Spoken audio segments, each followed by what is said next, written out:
Good evening, everyone. Welcome back. I am not late. The reason why I started it exactly at 9 is because Tanner is not backstage, and we're going to put some pressure on him and see if he joins before. Oh, he joined. He is officially here. He is officially on time. I wasn't going to risk it, but he is on time. And once he gets his camera on, I'll bring him to stage.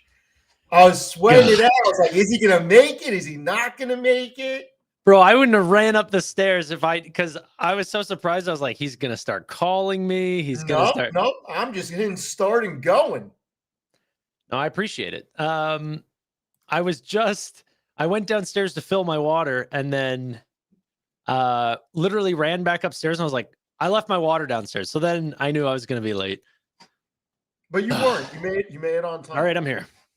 So before we go on, everything that Tanner and I say are our own opinions.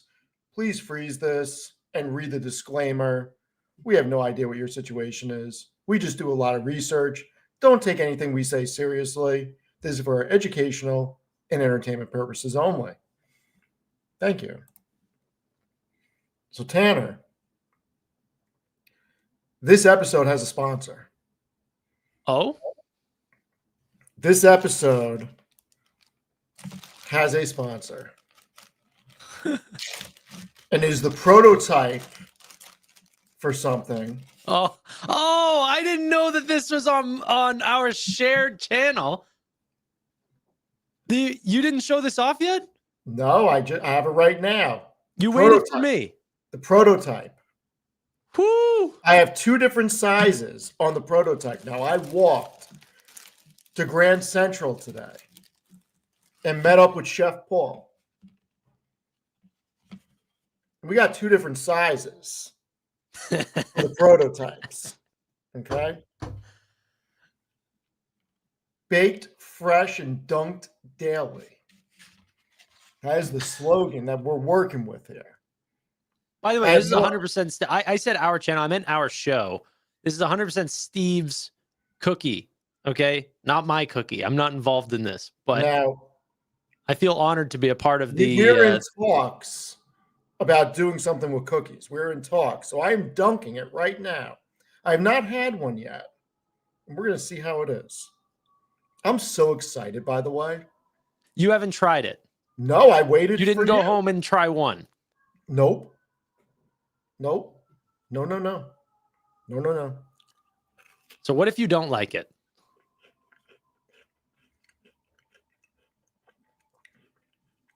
They're freaking amazing.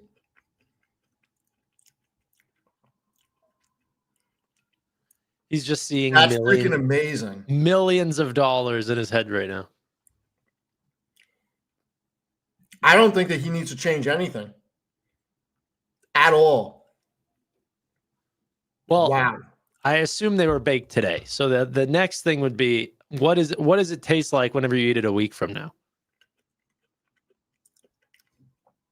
And that's why we're not eating all of them tonight. All right. Wow. You enjoyed that? That's really good. When do I get my first box? All right. So I teased it on something else. Chef Paul and I are considering starting a company in the baked goods. So we will see what happens. But that was freaking phenomenal. Freaking phenomenal. More to come on that. A cookie dough. More to come. Anyway, Tanner, big day today. Big day. Yeah. Jensen went on Rogan. Yes. And I'm a partial listener. I've only listened to a portion. But the fact that Rogan freaking said to him, "You're basically starting Skynet," is awesome. I don't think Jensen was wanting to have that conversation. He did not want to have that conversation. Yeah. At all. but you enjoyed it. What did we learn? So I didn't see the whole thing. I've only seen pieces. I'm halfway through. Okay. It was amazing, though, from what I watched so far. Now, there was a clip on CNBC. Do you mind if I play something real quick to start this off? I would love you to. Okay. Because I got to tell you, two things I heard today on the way into the office really hit home. And one of them was with Josh Brown. Like, this is just, it's a no shit moment. Okay. To make sure we share this with, I don't even think I shared it with Sam. God damn it. Rookie mistake. Got to send it with the tab only audio on. Yeah, I know. I did on the other one. All right. And I know how badly people want there to be a new narrative. I know how sick and tired people are of seeing the same 10 stocks at the top of the leaderboard quarter after quarter, year after year. And I understand how people went overweight, healthcare and energy and staples and some of the other areas that started to rally in late November as the AI story started to get a little bit shakier. But like in the end, these are the biggest, most liquid stocks, and contra the bubble narrative, they're not even expensive. Meta is a 22 times forward PE. Like, what are we talking about? You're going to tell me Costco at 45 is cheaper? Boom. He's been watching the Cookie Man, the Boom. Milkman. He sounds like me. He does sound it. He's got the accent and everything. He sounds like a New Yorker. Well, he is a New Yorker. He's a Long Island guy. Yeah. You guys are going to look alike soon. No, but I'm I kidding. mean, he's 100% correct.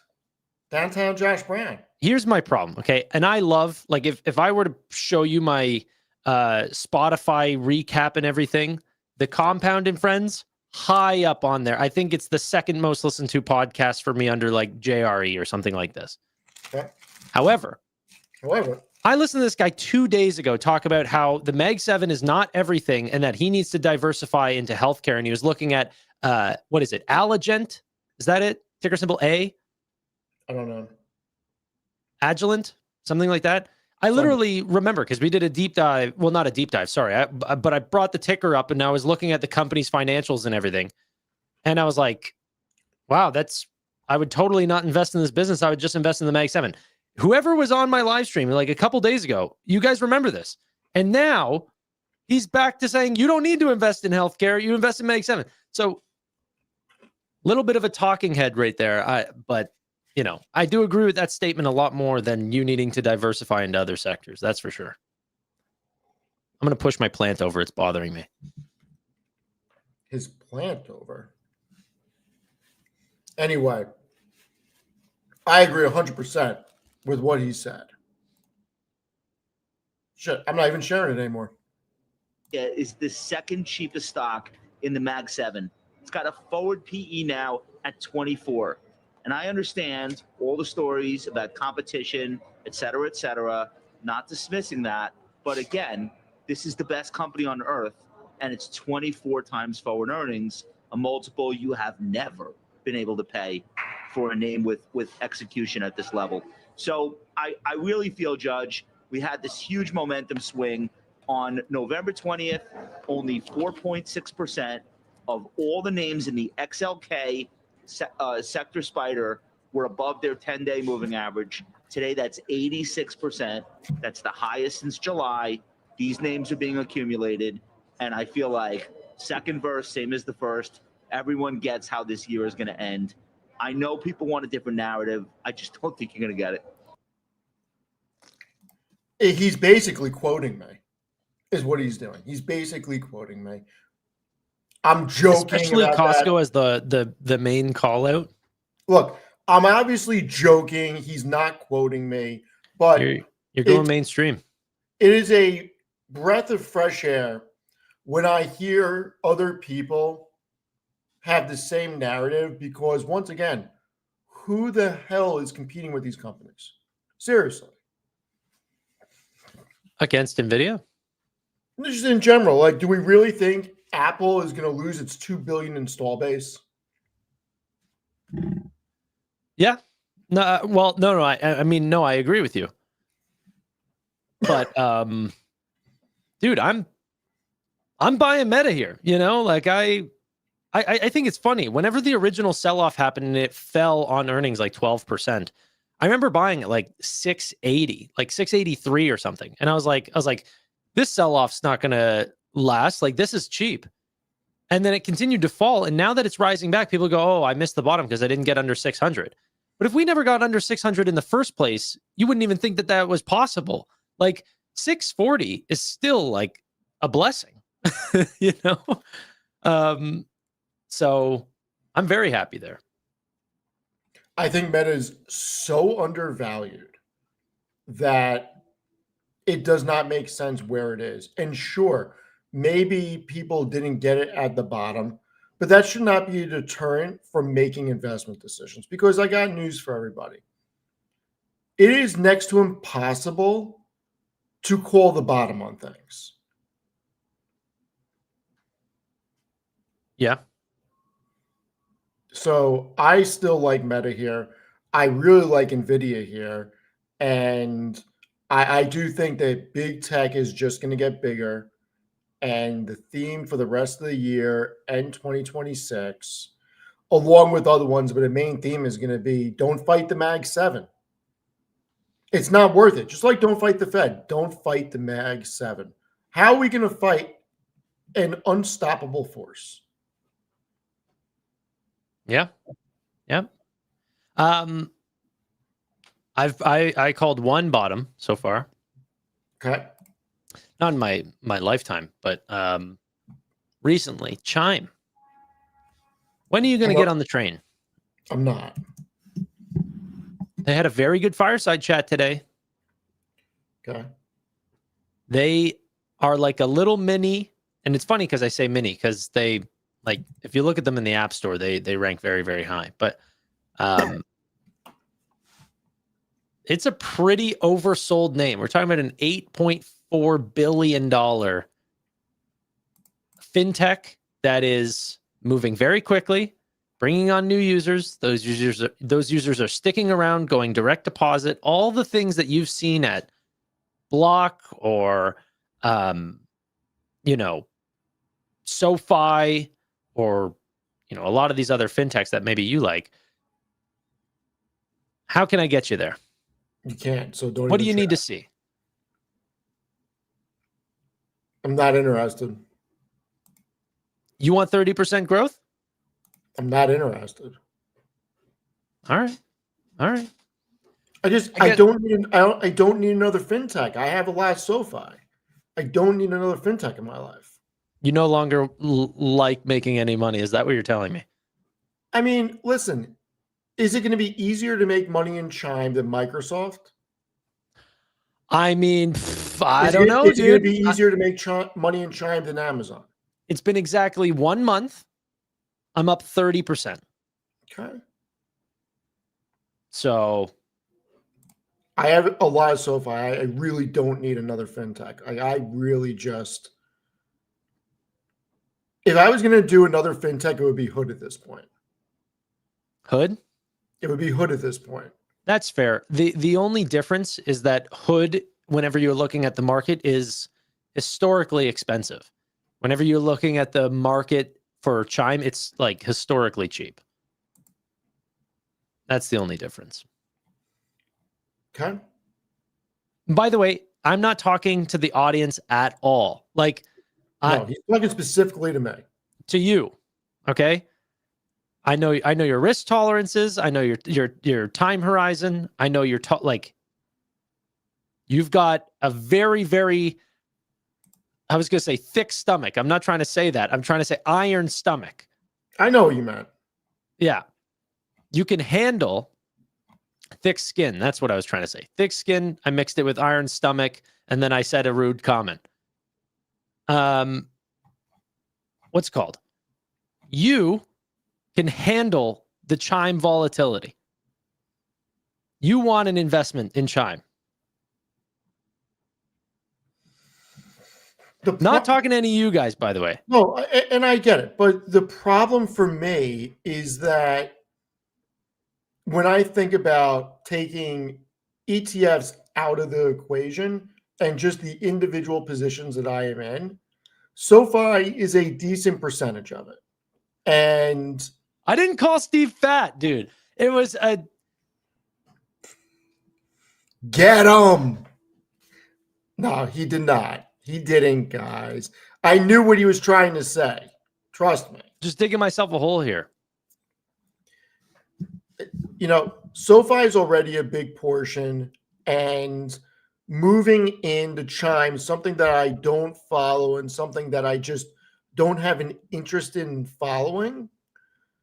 It's not interesting to me to go do the research. Yeah, but that's like your favorite thing to do. You don't even like watch movies or anything anymore. All you do is research. I know, but it's not on my list of things to research. Like, there's so many other great companies out there, and at this point, I'm not necessarily looking for a quick hit. You know, I have my new spec play. My new spec play is QXO. It's already at 20, and I think it's going to do really well next year. I'm not looking for another thing that is going to be going against the grain. So Chime may work out very well. I don't want to research it. That's all right. All right. You know what I like so much, like what keeps attracting me to Jonathan, thank you so much, brother.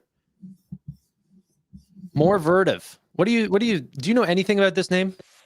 This is the HVAC company that does liquid cooling and stuff. That's my understanding. Yeah. And it's sort of a data center play now.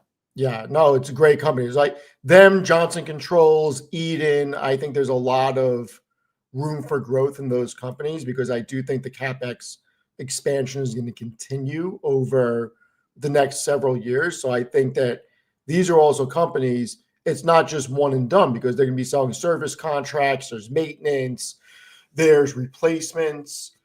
So I think it's really good. Thank you, Jonathan. I'll put that in the community port. Yeah, it's also an S&P 500 candidate. So you want to transition S&P 500 candidates? Well, I will. I just quickly want to say what attracts me so much to fintechs, because people often say that I'm just the fintech guy. You do love fintechs. I do, but you know why? There's a real reason why, and that's because they're easy to understand. They're so easy. The more assets that you have on their platform, the more money, whether you're transferring it internally or externally, there's money to be made, right? Even the company like Hood that cuts its fees all the way down to the bottom is still one of the most profitable names. There's so much money to be made in fintech. That's why I like it. It's profitable and easy to understand. I find healthcare like so unbelievably hard to understand. Not because I can't get around like him selling erectile dysfunction pills. Like I get it. It makes but that's not healthcare though. HIMSS is not healthcare. Healthcare would be Unite Healthcare, Oscar, that type of stuff. HIMSS is more a pharmaceutical company. Okay, like I said, I don't know much about this industry, but I would put pharmaceutical and healthcare under the same subcategories. Two separate things. One sells drugs. One is a healthcare provider of insurance. Like two different things. All right. Well, I don't like pharmaceutical names then. That'll be my correction. What I don't like about pharmaceuticals is some random biotech coming in and just wiping out, some company's advantage because they found some, breakthrough formula. That scares me. But I don't ever see that happening in finance. Like I don't see that happening in fintech. I've never been a biotech person for that reason. And I own 3 pharmaceutical companies only because of how big they are and they look undervalued. I don't have time to understand the phase 3 stuff and the pipelines, but Pfizer, Bristol Myers, and AbbVie, I mean, to me, those are easy to own. That's just me. Dude, like even someone says here, Novo Nordisk equals weight loss pills equals easy to understand. I don't agree at all. Like look Nordisk got destroyed the other day. Yeah, Didn't look it? at the stock. That's not easy to understand at all. Like there could be pricing pressures. The government comes out and says that, you know, these things can't or these things can't happen. There could be a report that comes out that says, oh, you know, for the last 20 years that you guys have been taking this medicine, it's actually terrible for you. The government came out against Tylenol recently. Right. Like that is hard for me to understand because I don't know the chemical formulas or anything like. So it's not that I don't understand Tylenol, but I don't know what I don't know. And there could be some future thing that comes out that just is a black swan event to an individual company. That scares me. It's one of my least favorite sectors. But fintech, especially ones that have bank charters, that I feel very insulated and protected in those names. You mean like SoFi? Like SoFi. You can go ahead and transition us. You mean like SoFi that, you know, may or may not get into the S&P on Friday. So do we think SoFi's getting in to the S&P? I've said I'm hopeful for it, but honestly, someone put it at like a 15% chance, and I'd probably have to agree. Like, I don't know if it's a high chance that they get in. There are bigger names, and there was sort of a stint in the last couple of months where they're adding financial after financial after financial, and people have kind of gone to say, "Oh, this means that they have a real big appetite for financials," but they're dealing with that appetite already. So I don't know if they still, like every time that they add a new company in the financial sector that isn't SoFi, that reduces their need to continue to increase their investment in financials. So, and by the way, I'm talking about names like Block, like Robinhood, like Coinbase.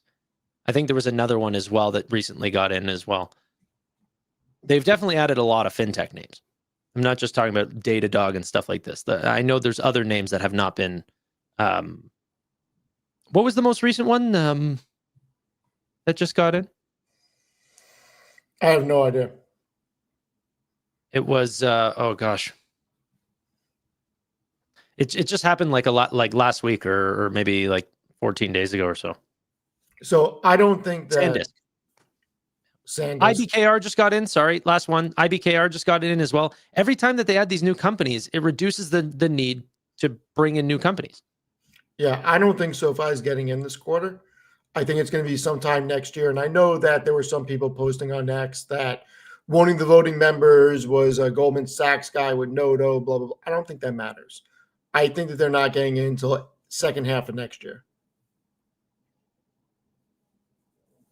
Why so long? Because I think that they need a couple more quarters. How many quarters was Hood profitable before they got in? They didn't get in on the fourth quarter or fifth quarter, did they? No.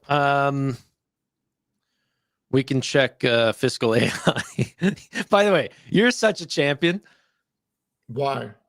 Because you had put out my promo code on your video, which you did not have to do. Well, I don't have any promo code, so I might as well promote yours. Which, I mean, I appreciate, but in fact, throw it up right now for everybody. No. I'm not. I'm all good. Tanner, we've gotten enough people. Fiscal AI. If you would like to use Fiscal AI, you should use this promo code. Tanner, where is it? It's future. It's Fiscal AI /future. Let's copy it and put it in the chat. Okay. When did they get in? They got in Robinhood got in Q2. So, well, I think they got in Q3, but Q3 results weren't out yet. So they got in after 8 quarters of profitability. Robinhood did 8 quarters in a row. Okay, maybe you could say that this was actually the part, because you don't need 4 quarters of profitability. You need trailing 12 months to be you know, fully like equal. So we actually, by this point, because the 157 was enough to outdo the negative 85, they were profitable by Q4 here because it was so profitable. Does that make sense? Yeah, I don't think they're getting in. Well, let's take a look. So let's imagine that it started here. 1, 2, 3, 4, 5, 6, 7, 8, 9. 9 quarters. And then we go to SoFi. They've been profitable for 1, 2, 3, 4, 5, 6, 7, 8. Ooh. Maybe we're a quarter shy. Maybe. And if you would like to use this product, Tanner's link is posted on the screen. I'm not even giving this company any justice here, but you cannot find an all-in-one platform at this cost that updates as fast as it does and gives you segments and KPI. I feel salesy right now. I'm done. I will say just that genuinely. I think Seeking Alpha is the best site for research, in my opinion, from an overall thing. Fiscal AI does update quicker, without a question. It updates instantly. Yeah. Like, because they use AI, like you know what they told me? I was sitting down with them. I'm not trying to be sales pitchy here. I just want to tell you guys what's crazy about the S&P and Bloomberg and stuff. See, this is what he basically just said. I know people there. I do know people there. There you go. I know the CEO there. Like, I'm not hiding that fact. To be honest, I'll be very honest with you guys. On the promo code side, we're doing very well. They love me there. They love you there. They love me there, and I love them there because everything that I've asked them to enter into the product, like if there's been a missing product, I've told them to add it, and they've added it. So, if you guys have any suggestions that are like, hey, this is not like we need something new, or you have some suggestions, legitimately let me know because they will put it in, like, for real. Tanner's got people for that. Yeah, no, they're great. But what I found out, like, what's it called? Not is it Cap Intel? What are all the ones? Anyway, they all still do like manual data entry, and companies like Bloomberg and everything hire hundreds, if not thousands of people, usually out of the Philippines, to just, whenever the reports come in, they know their shift Fs, and they go to the certain spots through the 10Qs and the 10Ks whenever they get in the SEC filings, and they manually data enter everything. That's legitimately how all those platforms are still doing it. And Fiscal AI uses Gemini, Google's product, so that's a little bullish on Google. And they say, hey, these are all the things that we're looking for. Please sort them. And then they have like back testings to make sure that it's, accurate. But they're the first ones that are actually using artificial intelligence. A lot of it is still manual data entry. I find it crazy. But Googs. Well, there is something I want to discuss today. Did you see Skrelly today? I heard about a short position. I didn't hear of anything else. A lot of people are asking about in the chat. So one of my buddies follows him and calls me in the mornings like, Skrelly's about to get liquidated. I'm like, what do you mean? Supposedly, he went very short. I mean, a huge short position on Capricorn Therapeutics, and it moved 371% today. The stock went from $4.64 last week, and it is up to $29.96. And supposedly he got liquidated. I have no idea if he did or he didn't. Like his whole portfolio? I don't know. I don't have any information on it, but supposedly that is what happened. Now, his stream today, he basically just sat there and was pulling his hair out. So I have no idea. That is all I know. If anybody actually knows what happened, put it in the chat. But that is the news I heard. Gosh, man. I haven't seen it. And once again, that's why I will not short or go against companies, because it's bad karma, and that kind of thing will destroy you. And he knows that industry well. Yeah. He's become a farmer, bro. He hasn't become a farmer. He Here is we a, go. Watch 30 minutes of him live streaming and determine he's a sociopath and doesn't actually know much of anything. Can't surprise them. Okay.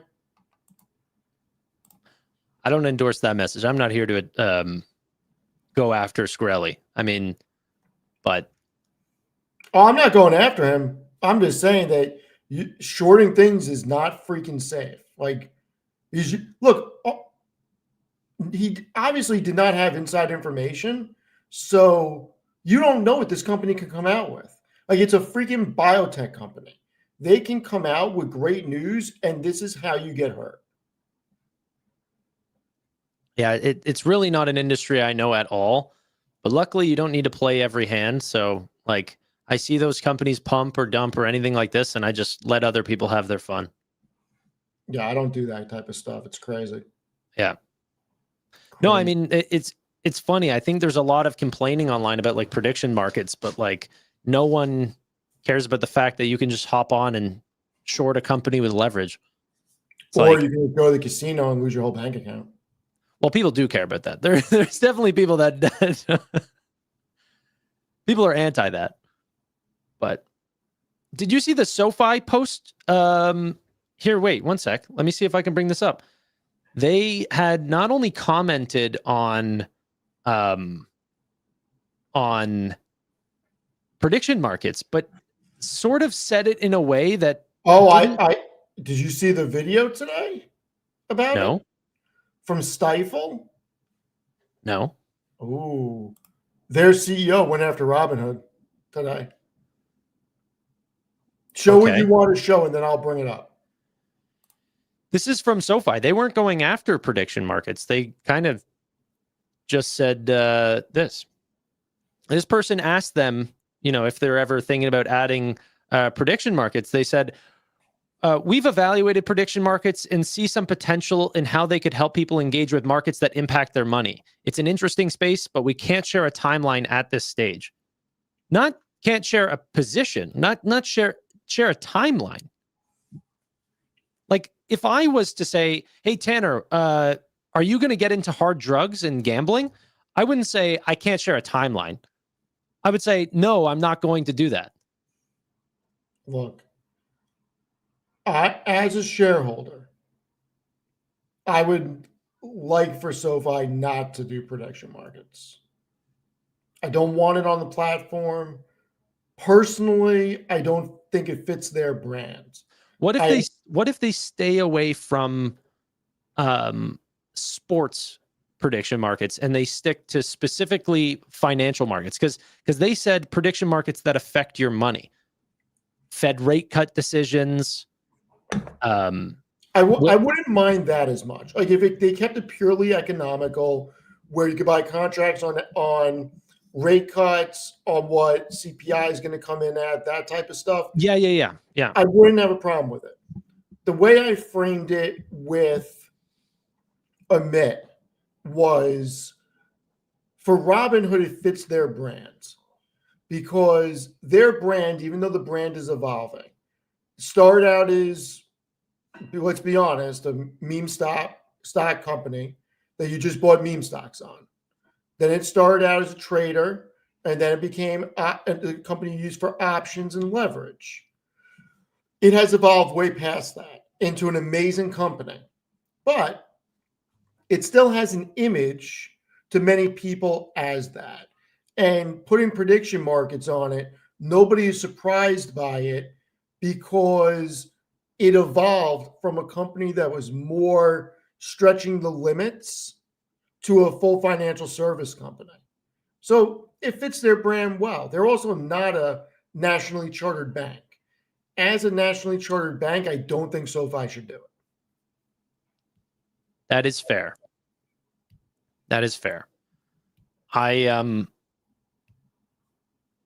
don't know. I see some options, or I see some prediction markets that come up, and to me, it's not even a gamble. Like, I mean, it is a gamble, but I just have such an advantage in those types of markets. So the one I'm referring to is Polymarket announced, and I can actually pull this up. Give me 1 second. They have prediction markets on earnings. Will a company beat EPS projections? So you can go to Polymarket and see their earnings calendar here, and this is for tomorrow. So will Rubrik end up beating 17 cents of EPS? Right now, the market says 93%. Okay. I'm not smart enough on Rubrik to know if I would take that bet or not, but the chance for SoFi, I remember looking at this. The chance for SoFi, whenever I pulled up the contract originally, said, will they beat 8 cents of EPS? 70% chance.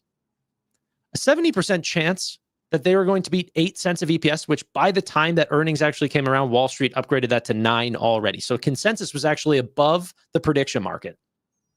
Okay. And yet at the first time I saw it was at 70, and then it raised to 80%. So even at earnings, it was an 80% chance. We came in at 11 cents. You're asking me, a guy that looks into SoFi a lot, is SoFi going to miss for the first time in company history? I mean, it's a no-brainer. And the fact that that was like over a 40% upside for me, going from, 70, I don't know what the actual number would be there, but like it's something like 40-something% upside to bet if SoFi was going to get more than 8 cents of EPS. I mean, come on, that's free money in my eyes for my advantage, for my information that I'm looking into. I'm not a sports guy, but that one was interesting. And I'm not saying that it shouldn't exist, and I think there's a place for it. But to me, not on SoFi. Yeah, the place for it's on Polymarket, not SoFi. But you can get margin. They're pushing into crypto. And I crypto don't. Not worse than that.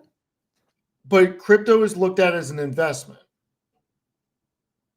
A lot would look at it as gambling, and I get that. At the same time, it's not a 30% upside, guys. It's 70 to 100 is 30%, but the increase from 70 to 100 is, someone will say, it's like, I would rather SoFi 40-something% at between SoFi and Robinhood as the one for banking, other than other things. Where it's just my preference. So listen to this. I think you're going to find this interesting. Okay.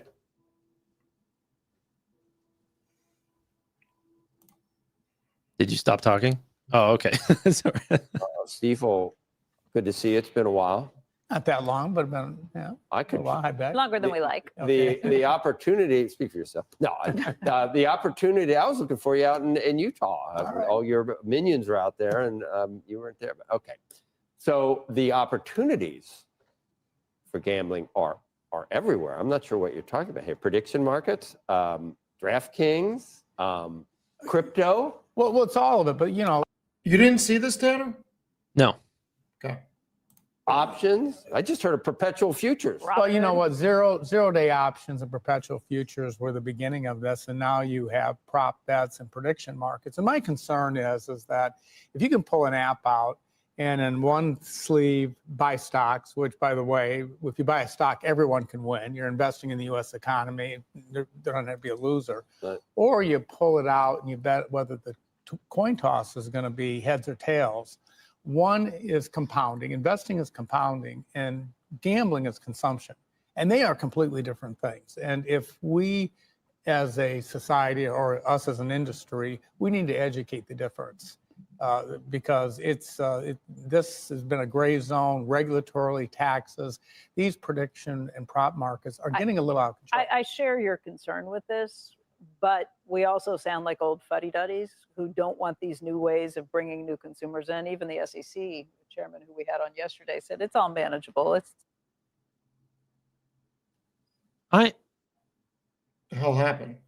I don't know, but hold on a sec anyway.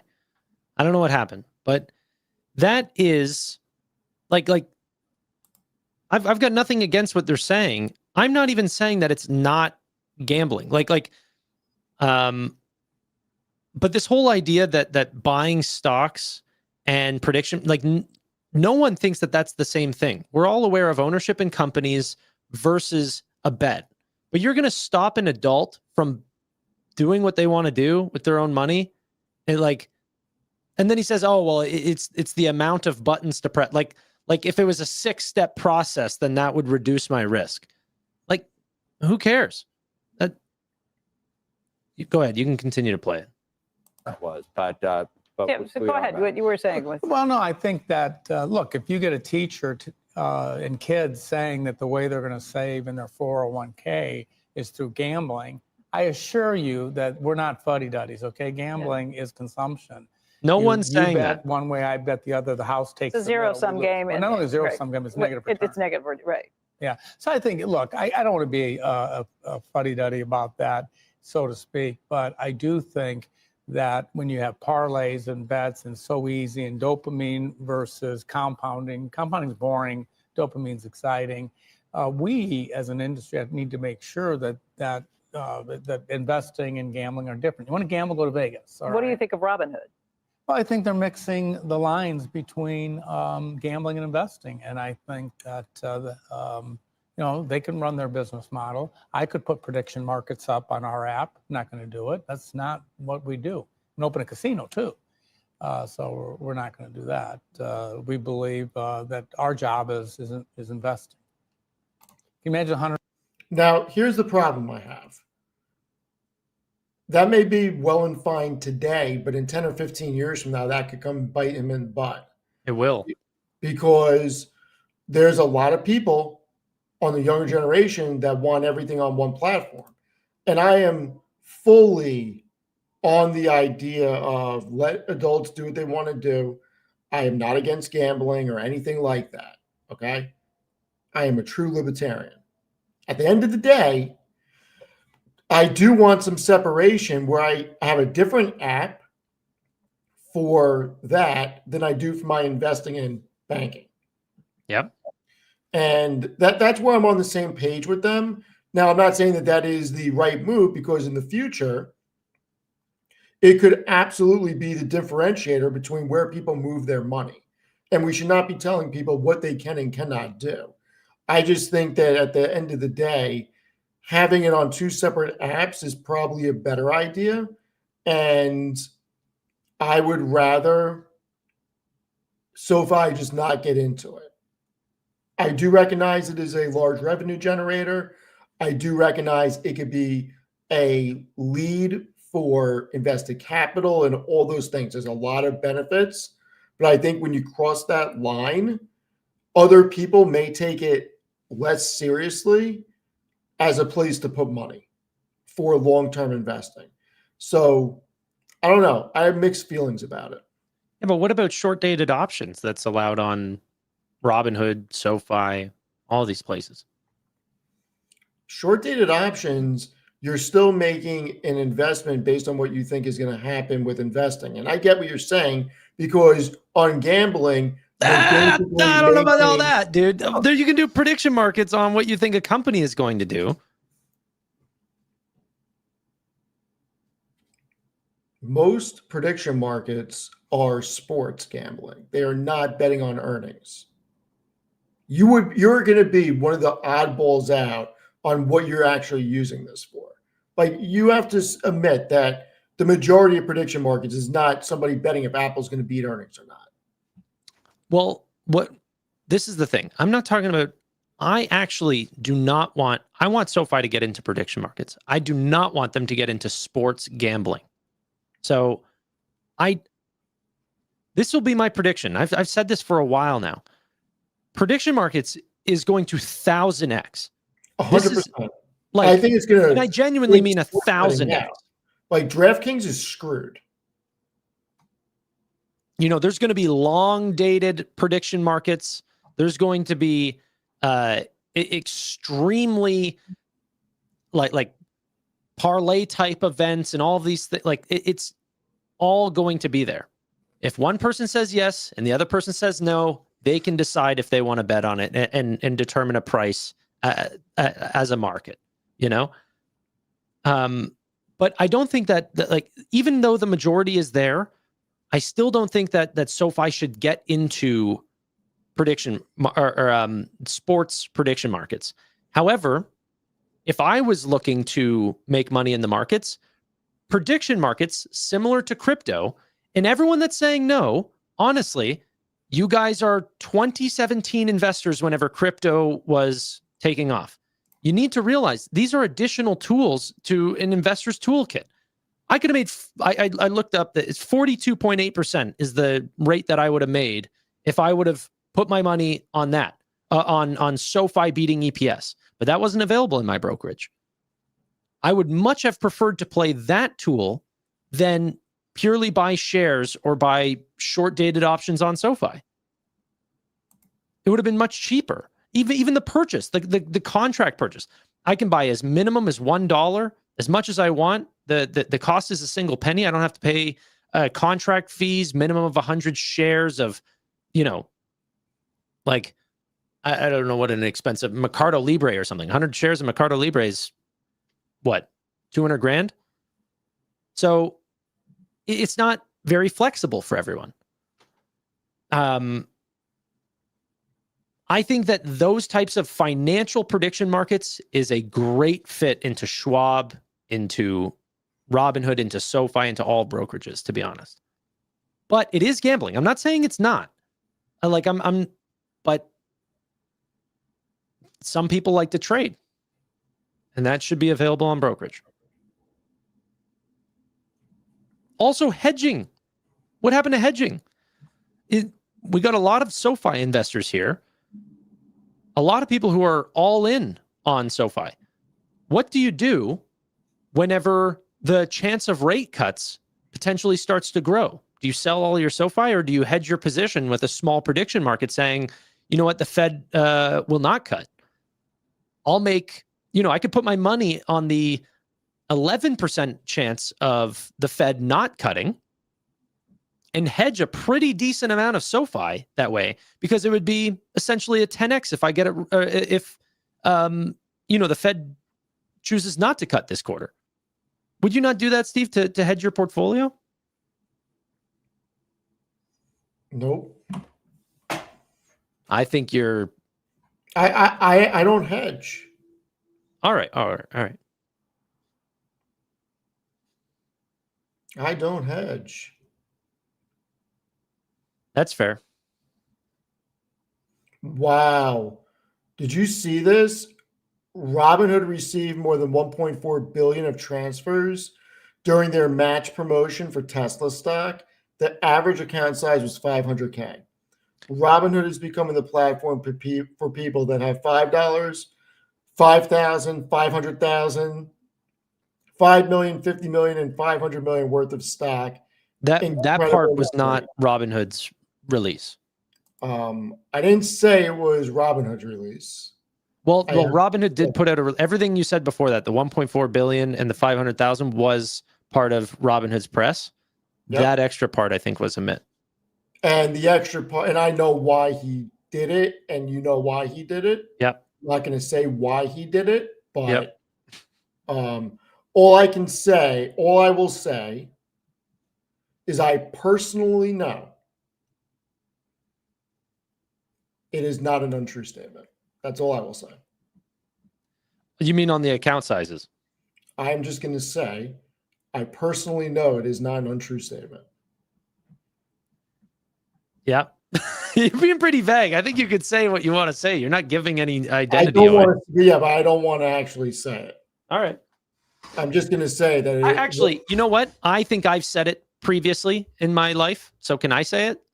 I mean, if you want to say I've said it live. Don't bring me into it, but.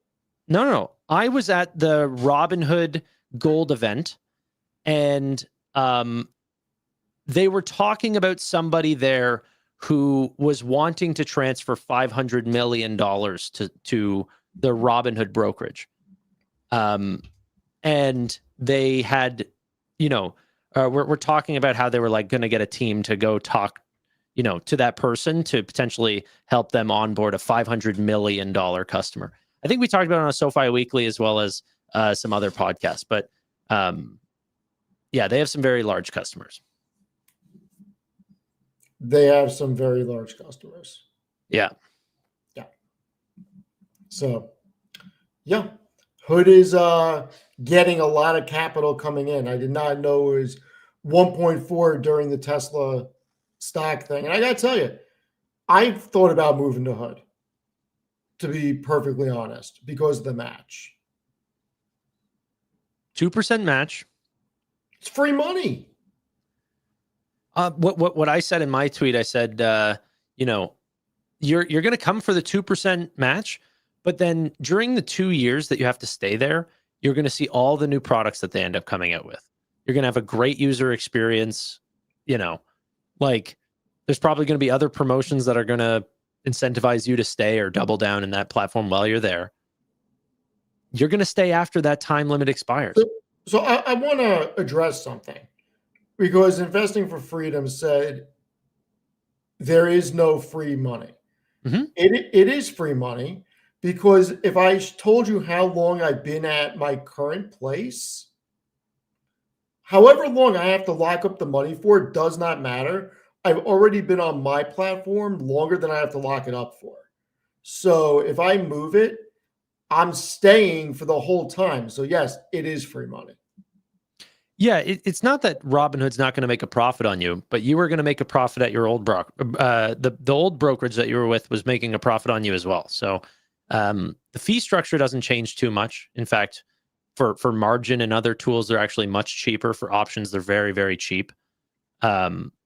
So like in that regard, you're probably saving money by switching over. And for Robinhood, it's actually just a customer acquisition cost, right? They will depreciate it out over the 2 years that they know that they have you for.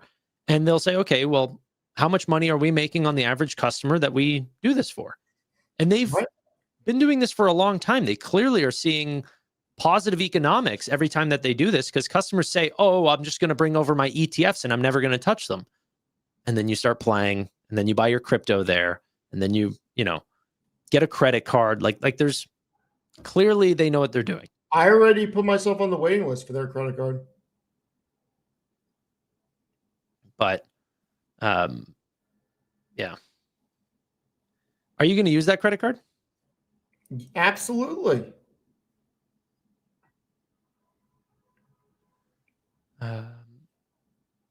Okay. I mean, I'm thinking about calling up the place I'm with and asking if they'll give me 2% to stay. And that has definitely been there has been some discussion about that. I've heard some people that said that they stayed after getting paid. And if my place pays me, I will stay, because it means I don't have to do anything. And honestly, guys, if you guys want a little bag, like potentially threaten to say that you're going to move. 100%. You know, and then you don't even have, if they call your bluff and you don't want to switch, that's fine. But at least you tried. Some of you guys are going to get 1% to 2% by even making that phone call. So probably. That's, hey, 2% to 500 million is a $10 million payout. For doing nothing. For doing nothing. And Robinhood is happy to pay it. And what's crazy is the other side was not willing to do shit. Now you're starting to attach yourself to. Just saying. Okay. But yeah, I am seriously considering moving, only because I'll be on the platform for a very long time. So I don't mind freaking having to have assets on there for a couple of years. So, you know. Yeah. We'll see. And then if I do that, I probably have to invest in the company, right? You have to invest in the company. Like if I do this, I'm going to have to invest in the company. You'd fall in love. Yeah. Yeah, no, Steve has not brought over his 500 million. Steve still has to bring over his 500 million, but I wish I had 500 million. Yeah. At the top of the App Store right now, actually, we need to check if it's still there, but Shopify was #1 today in the morning. after Black Friday, Cyber Monday. Okay, this is a good idea. I move my assets over to Hood. I take the 2% and I use the money that Hood pays me to invest in Hood. Oh yeah. So technically, I never put my own money into it.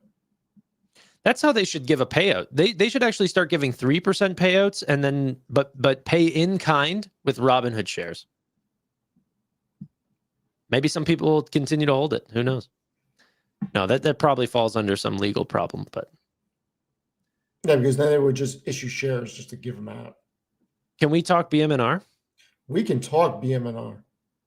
Are you making any changes to your position I bought more on Monday. after they raised more cash and bought more Ethereum? It was either Monday or Tuesday that I bought more. I don't know when I did it. I think it was Monday. No, it looks like they just made a big purchase yesterday as well, about 150 or so million of Ethereum, just based on what we can see on chain.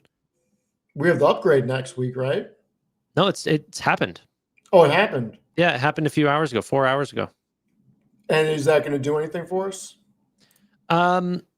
It's controversial. So I guess the controversy is, one, it's going to lower the burn rate because the fees are going to go down because they're charging less. Okay. But the Jevons paradox of that is that, okay, well, if you lower the fees, maybe 5x the amount of transactions are going to happen. Right. So we will see. It literally just happened, though. Like, here, if I bring up this post.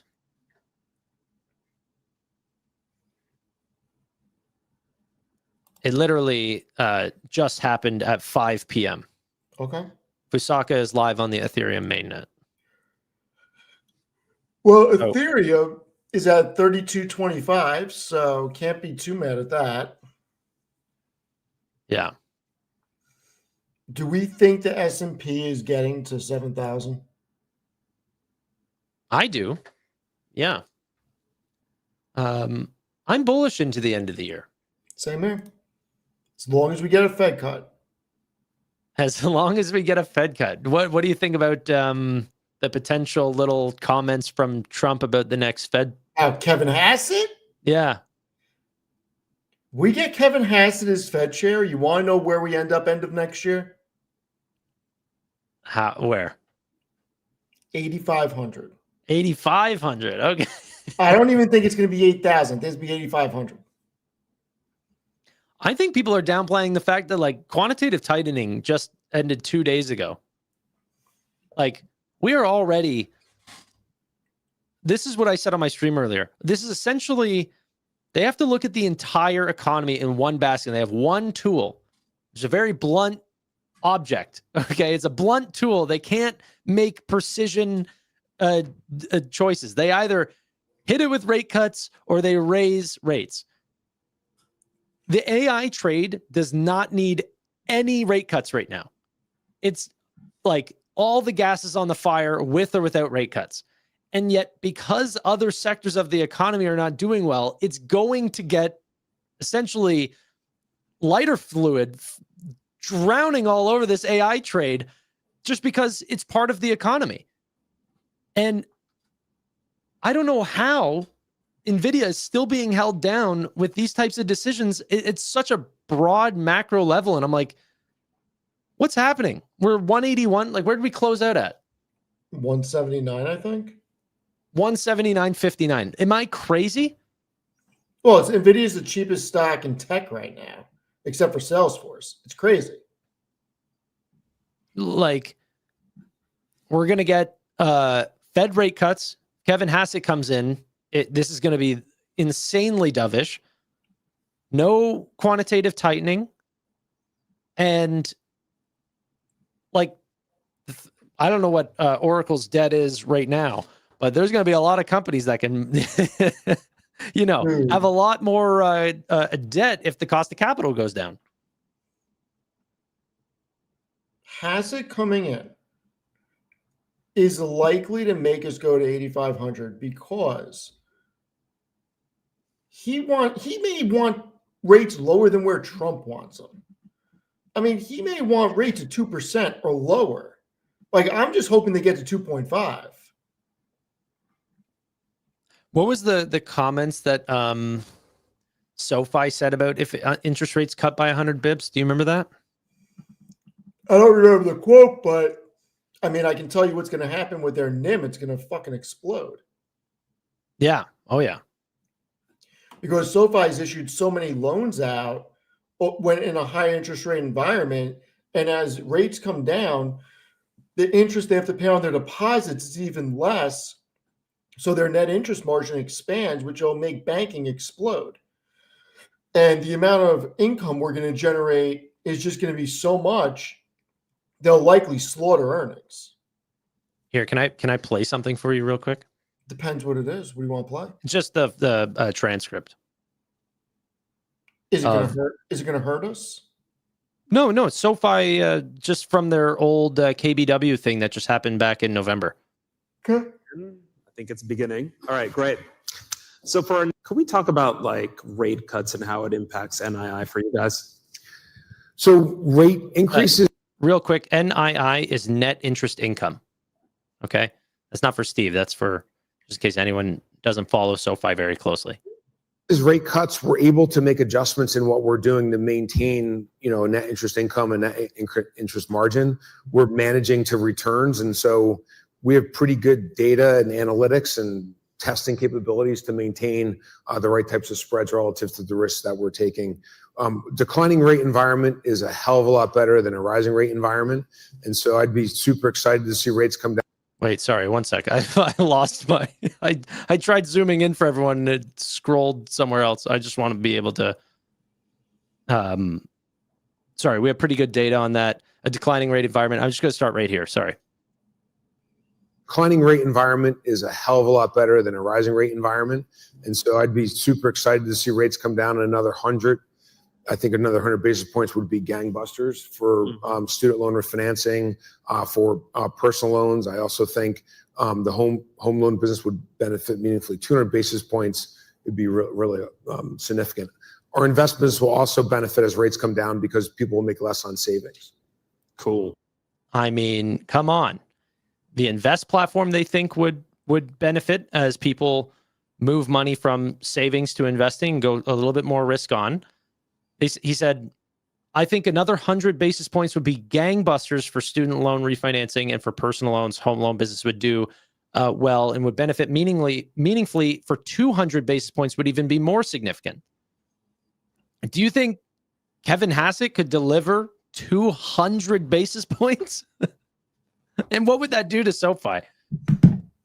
Yes, because I don't think it was freaking coincidence that 4 Fed members came out last week and all said that there's room to lower rates. It was more a coordinated attack as a big FU to Powell. We know that we're going to get a new Fed chair, and we know a bunch of members already want rate cuts. So I think you're going to see more influence to the downside, which is rate cuts. There's reason to do it. Unemployment's going up. You have debt turning over from small businesses, and you have to make the economy an inclusive environment for not just entrepreneurs to borrow, but for small businesses to borrow and refinance debt without their margins compressing, putting them in a position where they have to lay people off. In addition, you have too many people that have a mortgage of 2.7 to 3.2%. And with mortgage rates where they are, guess what happens? People don't do projects because they don't tap in home equity line of credit. They don't take out a second mortgage, and they're certainly not moving. That means that you don't have the home improvement projects happening. Electricians aren't getting as many jobs. Plumbers aren't getting as many jobs. Contractors aren't getting as many jobs. And you have a housing market that needs more supply. Lower rate environment, builders can tap the debt markets more and build, and then all the trades do well. supply companies do well, industrials do well. It is critical for the economy. And it's going to be amazing when they do it. Do you think, just sticking on SoFi really quick, how do you think that balances out in this sort of environment where if we do end up seeing slightly worse job loss, I guess they sort of come in tandem, right? If we keep rates where they are, then worse than expected jobs data and not as many loan sales from SoFi. But if we do see rate cuts, then that could mean a better than expected, sort of increase in jobs data, and SoFi ends up selling more loans. So what does this mean for SoFi? Does that mean loan business skyrockets and their their net interest margin is going to expand, and their originations are going to go gangbusters? Well, why? What do you mean by their net interest margin would expand? Well, for all the reasons I said about 7 or 8 minutes ago. Which was what? They've already made so many loans at higher rates. Yes. But I thought you meant specifically for new loan. Like the new loans that they write will not be at... Even new loans that they're writing, they would probably have a larger margin, because think about this. And I don't know that these are the numbers. We're just going to assume. When interest rates were at 4.5%, they're paying around 4.5% on their interest. And what are they writing loans at? 8%, 9%? For personal loans? Right. Honestly, roughly still like 12%, 12.5% right now. All right. So you have 12 to 4.5. Okay. So that's a 7.5 point spread right there. So if rates come down to 2%, and SoFi is able to write personal loans at 10.5%, that's now an 8.5% spread. You just picked up a point of margin. Yeah. Because they're paying 2 points less on what they have to pay out on the deposits, and they can lower what they were charging on personal loans, but they don't have to lower it by as much as what they're lowering what they're paying on the deposit to increase their margin. I mean, this could be really good. And then you compound that with more originations. I mean, winning combination. Yeah, that's really interesting. And then the whole time we continue to, collect more and more deposits. So they can end up fueling more loans. We're at the highest amount of capital ratio that we've been at since we originally got the bank license at 20%. So they have a lot of fuel to continue to put into new loans.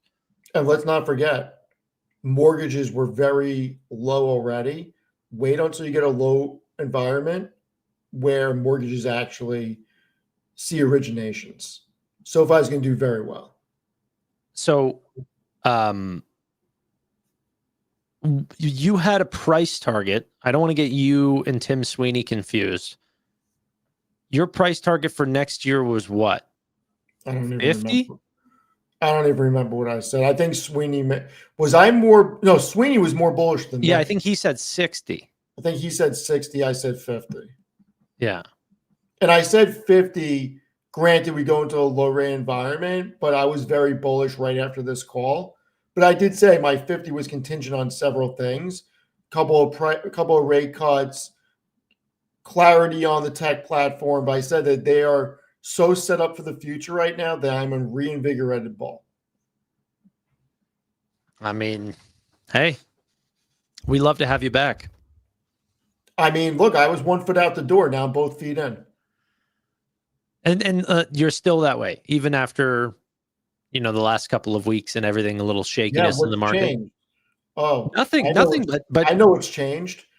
It looks like we're getting Kevin Hass's freaking Fed chair. That's what's changed. I never thought anything changed even before whenever you were 1 foot out the door. So, I mean, I wouldn't mind Michelle Bowman. You're just picking Fed presidents now? Next year is going to be. I can't wait for Jerome Powell to go bye-bye. Can't wait. Yeah. I'm having a party. Well, we're expected to truly hear the name. I'm pretty sure, by the way, the odds on but this is what I mean by prediction markets being a very weird thing. If we go to Kalshi Fed chair. Yeah, Amir freaking brought this up the other day. Yeah, it was like 82%. Yeah, Kevin Hassett 73%. It dropped by 12 points. And then there's a small amount on Kevin Warsh. Maybe people thought that whenever he said thanks, Kevin, he was talking about Kevin Warsh. Maybe. Yeah, because I would have thought Waller would have been up there more than freaking Warsh. Yeah, but why would you bet on any of these? Yeah, we don't want Percent as Fed president. We need Percent where he is. No, I'm not even saying what we want. I'm telling the prediction market. He said, thanks, Kevin. I know. Also, the one great thing that I like about Kalshi over the other ones, you can actually earn interest on your open positions in idle cash. That's pretty friggin' competitive. Yeah, I agree with the chat. I think Waller should be higher. No, I agree. And Waller would be a great Fed chair. He definitely seems like he wants the job too. I mean, a lot of his commentary, that and Stephen Moran seem like they both have been talking like they want the job. Yeah. I mean, look, you guys have to understand something. When I'm talking like this, it is truly because I hate the fact that they tinker with rates when they don't need to. And look, the situation that we got in could not have been avoided. Yes, Powell and the team at the Fed could have started increasing rates earlier. At the same time, we'll never know. Anybody who says that they know what would have happened, we don't know because it didn't happen. Their guess is as good as my guess. What we do know is they eventually got us to a no landing situation, which was the best outcome that we could have had. The problem is they kept it there and hid behind being data dependent instead of doing what needed to be done. And I think that they play with these rates too freaking much, and they don't let the free markets work themselves out. If there is a way for companies to make money because there's more demand than supply, companies will figure out a way to fill that void because there's money to be made. So we need to stop tinkering with these rates and care more about the damn employment market than anything else. As I'll say it again, nobody is stopping spending money over 1% difference in inflation. If you're going and buying something next year for $102 or $103, that $1 is not stopping anything. Now, if we're talking about 20% inflation versus 2% inflation, different story. Mm-hmm. But anybody on the Fed that wants to have an argument or a discussion around the difference between 0.5% and 1% on a forward basis, I will have you on anytime. We can debate it. You're wrong. Period. Full stop. It's not stopping anybody. And we should not overlook unemployment going up to 4.4%. And it is on a trajectory to continue going up, especially as we get more productivity out of AI and robotics. And that is the number one reason why we should be lowering rates, because we need to make sure that we have a healthy job market, and that mainly comes from lending, because people build jobs and they build companies by taking on debt. Most people don't start businesses with cash that they've accumulated. Most companies tap the debt markets. So we have to incentivize people to continue to do that, especially when we're in a position where jobs are starting to freaking say bye-bye and unemployment is rising. What do you think about Meta's, what was her name? Susan, the CFO, that was talking about how artificial intelligence is essentially doubling the productivity of their engineers. So they actually want to hire more because they're actually more efficient. Music to my ears. But do you think that that's going to be a trend where AI is not a replacer, but it's actually just like supercharging. So you'd actually, if you wanted to accelerate your business even faster, it'd just be like, okay, well, I now think the it's gonna- employees. look, it's going to supercharge a lot of people. But at the same time, do you need 1,000 engineers supercharged? That I don't know. Like, I don't know what the healthy mix is. So for the short term, maybe, but in the long term, I just don't know how much it's gonna. How I mean, they took the words out of my mouth. I mean, that's a perfect way to put it. The force multiplier rule. How much do you need of it? I don't know. Yeah. I honestly, I find it way too early to call if AI is going to just be this, thing that takes all jobs. I know a lot of people are going immediately to that decision, but I haven't made my mind up on it yet. Well, but it's not just AI. And when I say AI and robotics, I mean full self-driving also. Mhm. Just play it out. In 10 years from now, I can't play it out. okay, I don't think it works like that. I'll I- play it. I'll play it out then if you can. 10 years from now. But you're making assumptions, and I am making assumptions that in 10 years from now, we will legitimately have full self-driving. okay. And if we have full self-driving in 10 years from now, across the board, that means that there are a lot of jobs in the transportation industry that disappear. Those jobs, Yes. but what if, like, the thing, and everyone hates to hear these things because it doesn't, like, they're not real right now, so it's hard to envision. But I've always thought it was weird that for Uber Eats that these ghost kitchens would cook and then they would be put into a cold bag, and then by the time that they arrive at my house, it's like leftovers. Like, it's not a great system. So how do we know that the future? Why are you ordering from places that use ghost kitchens? I don't know. It's fine food. But You just said it's leftovers. all delivery is leftovers. Bullshit. It stays cold. I can And- order from the diner right now and it comes to my place piping hot. What is it beside your house? It's right You're down in the New road. York City. It's everything is 5 minutes. It's right down the road. Yeah. So I get that. But anyway, who knows if there's not jobs that are essentially vans where, okay, it's self-driving, but we can cook the food in the back. Like, I'm just saying. Oh yeah, they're just gonna freaking cook the food in the back. Yeah, if road safety goes through the roof, What if they hit why a not? bump? What if they hit What? a bump? What if There they hit won't a be any bump? bumps. There will Your be no soy bumps. sauce is gonna go all over the place. There will be no bumps. The cars will dodge all it's Soy cameras. sauce in your yeah, they're gonna dodge the bump. Soy sauce is gonna go in your mustache. You know? Okay, here's what I'm trying to say. This, because that's always a ridiculous answer. But I always think to Salesforce, okay? Yeah. Could Salesforce have created a CRM that would fit all companies' needs and offer it as one general product? The answer is yes. Yeah, But absolutely.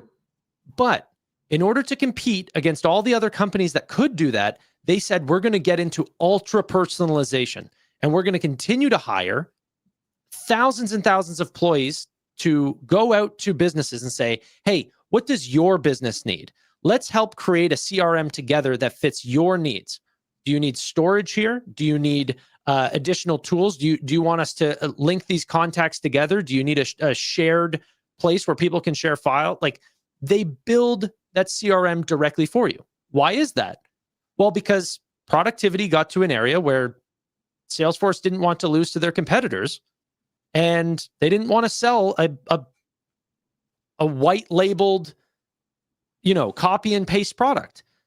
So I just think that AI is going to bring ultra personalization. It's not going to create as much automation as people think. I think that people are just their needs are just going to get super nitty gritty. And that's always what happens with technology. Is it not? I have a different view on it. Like Amazon mastered delivering products in 1 week, and then so did other companies. So what did they do? They brought it down to 3 days, and then other companies got there. So they brought it down to 2 days. Then they brought it to same day. Like, it just gets ultra compressed. So what I think is going to happen is there's going to be a lot of full self-driving. Only company doing same day. What? Amazon's the only company doing same day. I don't believe that. Oh, who else can I get next day from? Probably Walmart. I mean, let's be real. You know what? Let's go to the website because I actually don't use Walmart. So let's say. What's like a normal freaking item that I can put in here? I don't know. Tide Deodorant. Pods. Walmart can do same day too. Target. People are saying. Delivery. Shipping arrives tomorrow, but it didn't even ask me for my zip code, and I have a freaking VPN on. But so honestly, I think full self-driving will not be enough. Like, the amount of deliveries will pick up as ultra personalization. Like, hey, get your order in 45 minutes. It looks like Walmart can do next day. Interesting. I actually did not know that. According to this guy, Walmart does 1 hour delivery. As soon as 1 hour is that. Yeah, there you go.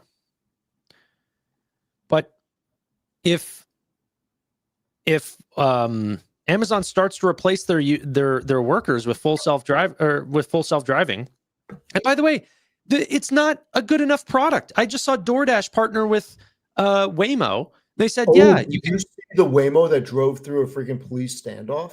Yeah, it's hilarious. But with the DoorDash and Waymo thing, it'll like go curbside and then open up the trunk, and then your food's in the back of the trunk. I'm in Canada. It's snowing. I'm not like, I know this is the most first world thing ever, but I straight up would not pay the same price to have it at my curb than I would at my doorstep. It has to be at my doorstep.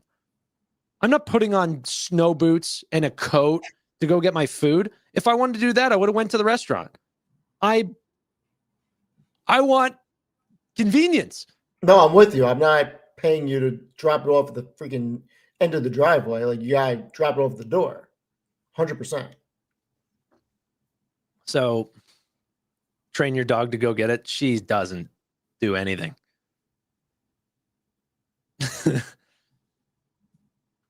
So I think that this whole idea of like they're replacing the workforce is too early. Why haven't we seen it yet? I haven't seen it. Everyone keeps calling for it. Next year, it's going to happen. Next year, they're going to say it's next year. And the year after that, they're going to say it's the next year. A bunch of jobs that don't need to be around are going to get replaced. And new ones will be created. There were a lot of gas pump. Steve, you probably had, even I think New Jersey still does it, right? Full, not self-service, but like full service gas stations. Yeah, Jersey doesn't let you pump your own gas. New York, you can pump your own gas, but they still have full service at quite a few gas stations. Yeah. And so that job is disappearing very quickly. Jersey's the only one holding it up still. But for the most part, self-serve is the thing. But no one complains about the job market because that job went away. I mean, listen, it also becomes a thing of, in all seriousness, if full service and self-service was the same price, I'm doing full service. But if it's not the same price, I'm getting out of my car and pumping my own gas. Honestly, I find that the price is not there. We have one full self or full service thing in the area. It's 2 cents more. I mean, it's nothing. But it's not the money, obviously. It's the principle. What? Like, I can get out and pump my own gas. Like, if it's the same price, yeah, all right, fine. I'll do full service, whatever. But even if it's a penny difference, I'm getting out and pumping my own gas. Like, yeah. But I do think that there's a good use case for full service. Look, there's a lot of elderly people. I think full service is a good thing. But that service should be allowed for people who want to pay more. There's always going to be human jobs where people want. Well, they should be tipping them, is what they should be doing. Yeah. But I also think, and no one, I keep harping on this point, but I really do believe it. You know what the number one new job in the last 20 years has been? I need to find this report again. I forget. I think it was no idea. So number 2 was oh man, I don't remember. It was consultants or something. Something That stupid. does not surprise me. I feel like every other person these days is a freaking consultant. Yeah, because no, you know what it was? Number 2 was compliance officers. That's what it was. That there were barely any compliance officers now. Compliance is everywhere because we create jobs out of nothing. And number 1 was manicurists. No, hold on. We create rules and regulation out of nothing. Therefore, we need more compliance. Right. And internal compliance officers. Yes. You know how stupid I find internal compliance? I remember whenever I was working. Well, it depends what industry you're working in. If you're in healthcare, you need compliance officers. No, I get that. But I was working on a financial thing. And then it's for billing. There's a lot of things you need it for. Yuck. Okay. I was in that field whenever I was a financial advisor, and then I would put in paperwork and they'd go, hey, you filled this out wrong. And I'd go, you know what I mean? Like, you're an internal compliance. You're on my team. Why are you stopping me? You're making the company less money. It just drives me nuts. But anyway, that's, I'm no longer there. I didn't get fired. I left. But what was I going to say? The number 1 job was manicurists and pedicurists. That was the number 1 new added job in the last 20 years. Not the most amount. It's the highest percent change. Okay. Same with compliance officers. Not the highest amount of new jobs. It's the highest percent change. Okay. Why do you think that is? We literally created these jobs out of nowhere. No one needs. I know this. Some of these girls that I've talked to in the past, and they'll tell you, they'll act like the most amount of disease, like bubonic plague, is under your cuticles. It's so funny. Like whenever you're a hammer, everything's a nail. It's so funny listening to these nail people tell you like, oh, you don't know what diseases you can get. I'm like, come on, babies suck on their thumbs. Let's get over it. Like, anyway, I'm getting off topic. I don't need to take care of these.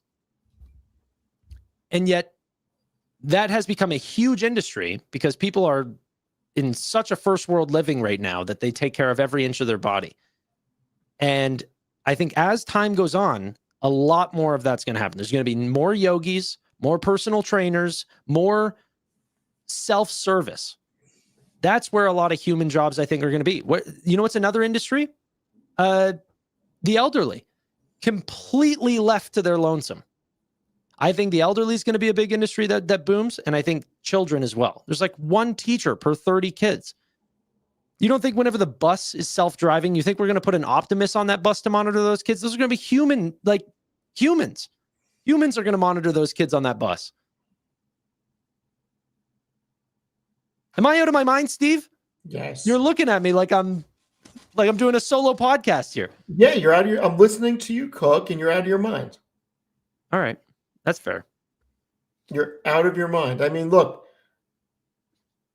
the elderly, long-term care facilities and skilled nursing facilities are going to experience a boom, in my opinion. But I think you're going to see robotics become huge in those industries. Optimus is going to become huge in those industries. In what? Patient care, patient handling, everything. Maybe, but not on the kid side. I'm not saying kids. I'm talking about long-term care facilities. No, I know, but I think there's going to be a boom in youth too. There very well could be a boom in youth, but on the patient handling, long-term care through skilled nursing, the amount of honestly, it's an industry that people love to get out of their mind and not think about. The elderly are straight up forgotten. What do you mean? I'm an investor in Omega Healthcare Investors. What are you talking about? Dude, go to one of those places. it is a depression city, and their Okay. families don't go nearly enough. I mean, like, I'm invested in one of the largest senior care and long-term, whatever. Anyway, I hope they're doing well here, but in Canada, it's a drop-off facility. listen, Omega's dividends amazing. I've been writing articles about them for at least 4 or 5 years. Their dividends might be great. I'm just saying. Amazing. I don't think North America takes care of their elderly nearly as well as So, other countries. guys, hold on. Guys, in all seriousness, Optimus can't clean elderly diaper changing.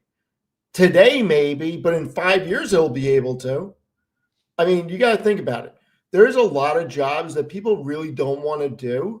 And when you think about workman's comp claims and you think about where strains happen, robotics is going to change the game for that. Also, companionship with elderly. There's a lot of things that are going to happen in the next 5 to 10 years that I think people are going to be really surprised about. Like, trust me, I see all sorts of claims all the time. Patient handling is a big thing. Freaking, you just go read any, don't take my word for it. Do 20 minutes worth of research on Google, look at top trending workman comp claims, look into it. You're going to see a lot of this come down because of robotics. Yeah, no, I also think that's true too. Like, my brother owns a plumbing company, and I feel like he's paying the government in some of these insurance things as much as he's paying the actual salaries. Like, it's insane, the cost of new employees. So if you can get like a robot to do some of those jobs, whew, it is enticing. Yeah, look, humans are not going to be freaking stacking things in warehouses and carrying things in warehouses. Mhm. Slips, trips, and falls is a huge leader for workman's comp claims. That's going to be not done with, but seriously compressed. And for people saying that the elderly don't want that, there is a chance. I'm not going to You say don't have a choice. but there's a chance in the next 10 to 20 years, we have robotic surgeons. There's a real chance of that. Healthcare is going to undergo such a crazy change that may become the norm in 2040, 2045. Tanner gets his pipes cleaned for free. It is very true. I've not paid for a single plumbing thing in this house, and I've got all brand new appliances. I mean, guys, in all seriously, go look at Intuitive Surgical. They've had the Da Vinci machine for God knows how long. Laparoscopic surgeries have been happening for quite some time. In the age of AI and technology just advancing so much every year, you can't tell me that in 15 years from now, you're not going to have unmanned surgical procedures. We may even have in the next couple of years. Like, open your brains and just think about the realities that could happen.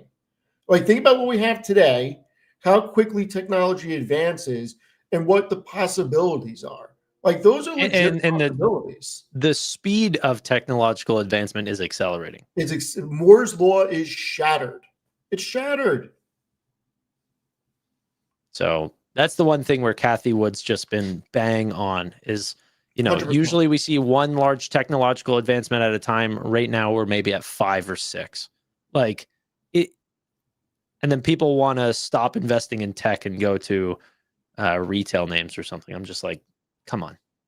Yeah, and think about it. With where Optimus's hands are right now, you're telling me in 10 years from now they're not going to be good enough for anything with patient handling? Like, come on. I'm not buying it. I think it's going to be a game changer. And I do think that robotics is going to be one of the biggest stories in healthcare. We'll see. We can date this. We can timestamp it. Come back in 10 years and say.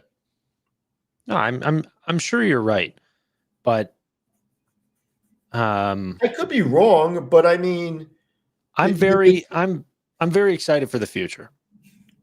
I mean, the one thing that we can agree on that nobody can dispute is technology does not remain stagnant. and it is always advancing.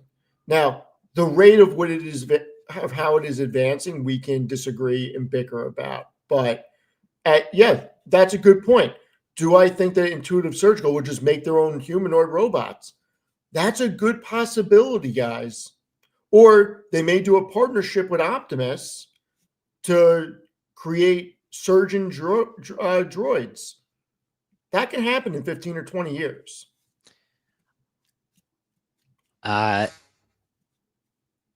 We'll see. I don't know much about specifically in the healthcare space or what's going to happen there, but I find that oftentimes, even with computers, there's a lot of room for automation, and it's still done manually by humans. So, And I think people like to go to like, okay, well, what's the absolute most bullish case? And they don't like to go to, okay, well, most entrepreneurs end up finding Band-Aid solutions because that's not the growth vector. Not everything needs to be automated today. We need to get more customers and more growth, so then we can go to VCs and then raise more money. Yeah. Jonathan, brother, chill. Thank you so much. I think that's Intuitive Surgical's ticker, is it not? ISRG for the community port. ISRG, yeah. So Jeez. somebody said something, and I wanted to bring it up. Oh, here we go. So that's fine with surgery, but come on, you really want a robot giving companionship of your mom and dad? Yes, I do. Here's why. When Optimus comes out for commercial use, I am either buying one for my parents or my parents are buying one for themselves. One way it's happening. And here's why. I don't want my parents lifting a case of water or trying to lift a case of water. I don't want my parents having to waste their time freaking opening a case of water in the trunk and having to take 4 bottles out at a time to carry it in the freaking house. Like, I don't want them going up and down the stairs to have to do laundry. Like, I want them to have a freaking Optimus that they can talk to, that can do the chores that they are just struggling with. Yeah, plus, I do. Optimus is not going to steal my dad's watch. Okay. I think elderly people are taken advantage of. But besides the point, like, there's a lot of things I just don't want my parents doing that an Optimus robot would be perfect for. I mean, seriously. Like, why are we trying to say that having an Optimus robot do the dishes for you and unload the dishwasher, doing the laundry, folding the laundry, carrying things that are heavy, unloading the car, unloading the groceries, why is that a bad thing? Like, for elderly people, that's a great asset to have.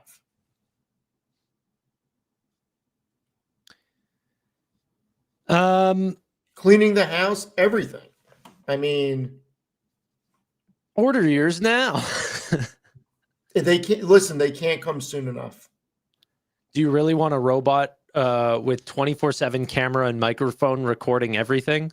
Dude, I'm actively recording myself right now, but you're carrying your phone around. Hold on. You carry a cell phone around with a camera and a microphone. Yeah. Like, what are you worried about? Always. And then you go, oh, well, your iPhone's not recording. And it's like, okay. Yeah, neither will the Optimus. It'll be made by the same companies. Right. Okay. Yeah, robots can wipe my ass. I mean, they might. I do think that jobs like that, like, I don't think there's many garbage people that like garbage men that want to be garbage men. I'm sure Optimus would love to take the trash out. They'd love to pick up city garbage, clean sewers. Listen, believe it or not, I think more people don't mind it than you would think. And I'm thinking about it as they probably love being outside. They get a workout in. Now, it probably sucks in the rain and it sucks in the snow. I'm not saying it's a bad gig. People are saying it's a bad. I'm saying they are compensated well. So maybe they're happy doing that, but it's not going to be high compensation if you're if the alternative is a robot. the take would go down. I don't know how many people like it. If they do, I'm not here to bash garbage men. I'm just saying that, the jobs that you will do in the future will be ones that you most likely will want to do. Yeah, and on the whole camera thing, think about people having cameras around their property or even inside their house. I mean, come on. People have Alexa in their house. So the whole idea of privacy is gone with. Yeah. So I'm full blown on the train with this whole Optimus and robotics. I think it's a net benefit for many people, and I can't wait. I am so stoked about it. They cannot come quick enough. Yeah, but you know what? This is the problem with the whole idea that garbage men love their jobs. Garbage men in Chicago make 6 figures. Why do you think that is? Why do you think they're being paid so much? Because it's a tough job. It's because no one wants to do it. That too. Yeah. Like, I don't know. It's not that tough of a job. No. When I say tough job, McDonald's is a tough job. No. Hold on. When I say tough job, I'm not talking about a mental capacity for running formulas and being an accountant or whatever. It's a tough physical job. I mean, that takes a toll on your body. There's a lot of tough physical jobs that don't make 6 figures. I'm not saying there aren't. I'm just saying it's a tough physical job. I get that. But the reason why it's so expensive is because no one wants to deal with smelly garbage all the time. And I'm not saying you're wrong. I am just simply saying that it is a tough job on your body. That's all. I agree. I'm not anti that. They say I can't fill up those bags more than 40 pounds. I mean, I've probably sent out a few that are 45. I mean, it depends on how strong the bag is. I mean, are you really weighing your bag? I'm not. No, but you probably pick up a 40-pound bag, or you probably pick it up thinking it's 40 pounds. It's probably 95 pounds. You can't even tell the difference. I mean, I would say there's some people like that. Some people like you. Maybe. But what was I gonna say? Yeah, they've never complained. I've never had a bag stay there and they go, oh, it's overweight. They always take it. I'm happy. Like, people are thinking like I'm anti-garbage man. I'm just saying Optimus will do that for less than 100K. That's Yeah,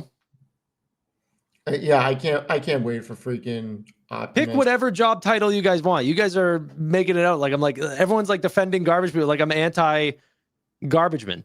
I'm not. Miners, yeah, you can talk about miners. Like that's a dangerous job.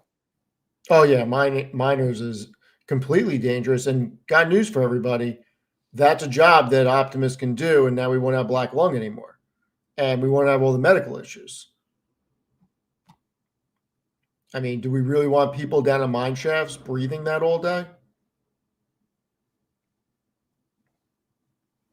Sergio's acting like because I haven't worked a hard job that I can't, like, it's just a thing of economics, Anyway, I'm all right. I'm done.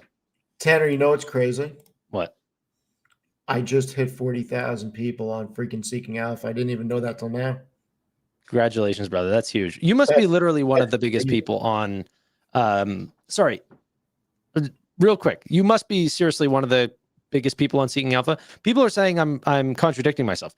Optimus is going to take current jobs, but I don't think that unemployment, just because current jobs are taken, that means that those people will not find new jobs. I think that the jobs market will be stable, or maybe a slight increase in the short term, but go back to normal. But that doesn't mean that current jobs have to exist.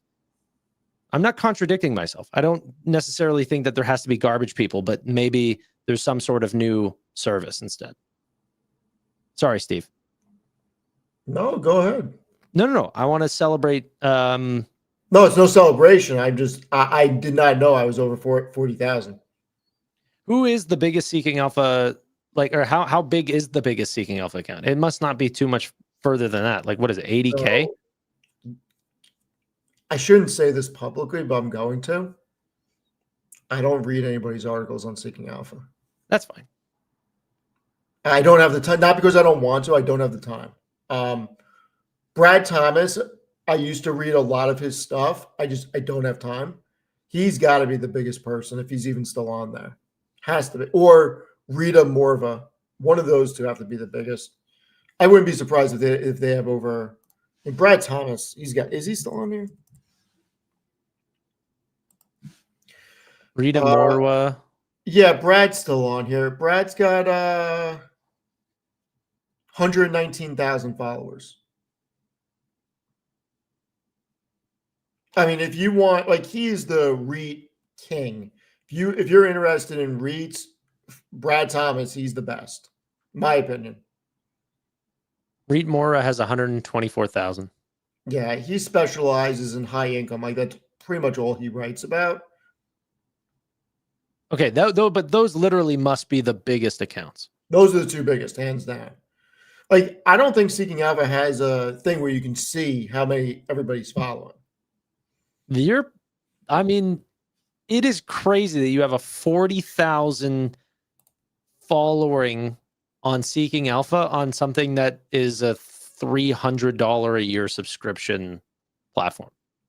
There's a lot of people that are on Seeking Alpha. Like, I don't think people realize how big of a website Seeking Alpha is. I agree. Like, you do, but I'm just saying, like, in general, I don't think people still, realize. like, I'm on a free YouTube, and you're like, we're almost at the same like followers. It's pretty nuts. On a $300 a month platform. On a $300 a month platform. Sergio at the 10 gifted. Sergio, thank you so much. Appreciate it. The good thing about Seeking Alpha is, in all seriousness, I know Fiscal AI is awesome, but you can get a lot of different opinions for people that there's still people that I recognize, even though I really don't read the articles anymore. There's a lot of people I recognize that still write on here and do really quality research. And the actual breaking news and everything on Seeking Alpha is really good.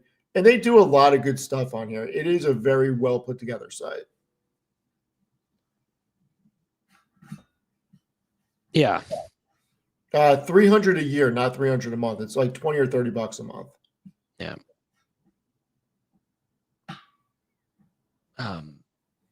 Tanner, you should do a guest post on Seeking Alpha for Steve. One, I've tried writing one article. I sent it to Steve to draft it for me, and he called. Like, I sent him a text, and then he called me, and he said, "You didn't submit this, did you?" And I said, "I did." He said, "Oh, dude." He said, "They're not going to accept this." And I was like, "Well, I just wanted to talk about SoFi's products." He's like, "There's like, you have to write like a full thesis." And I was like, "Well, I don't want to write a full thesis. I just want to tell you about this particular part of the investment." He's like, "Well, they don't want to, they wouldn't take that." No. And they didn't. They said, "Hey, we're not having it." I mean, look, I've written, I think I've written, hold on. One, I am not a writer. And then two, like, at the time I was only talking about a few names. So I've written 1,420 articles on here. Okay.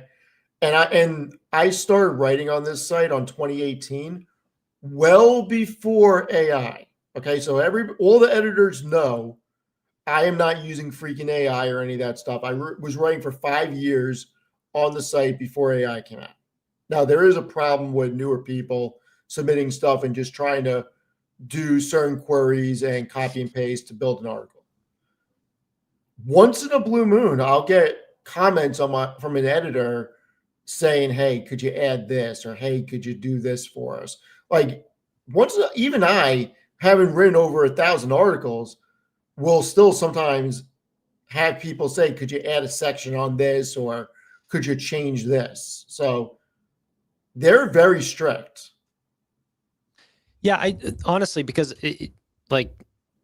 it's not that They didn't like my research or anything like that. They just wanted a full thesis on SoFi. And if you guys see the way that I upload videos is like, hey, this is what's new about SoFi. Let's do an update on this new piece.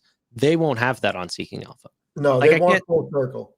I can't just talk about the loan platform business. They want to No. know like a price target and like full fee. And I just wanted to make an article about the loan platform business and how impactful that is. It's not really how it works. Yeah, and even if you don't give a price target, they want you to build a analysis based on financials as to why you're either bullish or neutral or bearish. And they actually want certain things. It's not easy. Once you get in a rhythm of doing it, it becomes easy. But starting out, it's not. I mean, I have a friend who is a CPA that they gave a very hard time to, and he's incredibly smart. And they would not publish what he wrote. Yeah. But it's a good platform. I pay for it. Yeah, I think it's a good platform. Yeah. So what are we buying, Tanner? Meta, Amazon. Okay. I want to kill it in 11, just to let you know.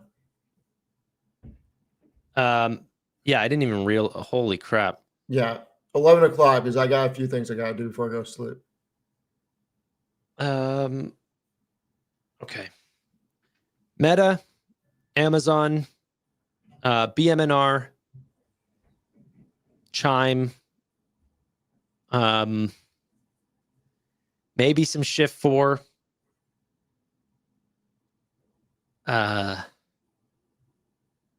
What else? Nebius. I've been buying Nebius. I think that's it right now, unless I'm missing something. What about you? So I bought more Verizon. I bought more BMNR. I bought more QXO.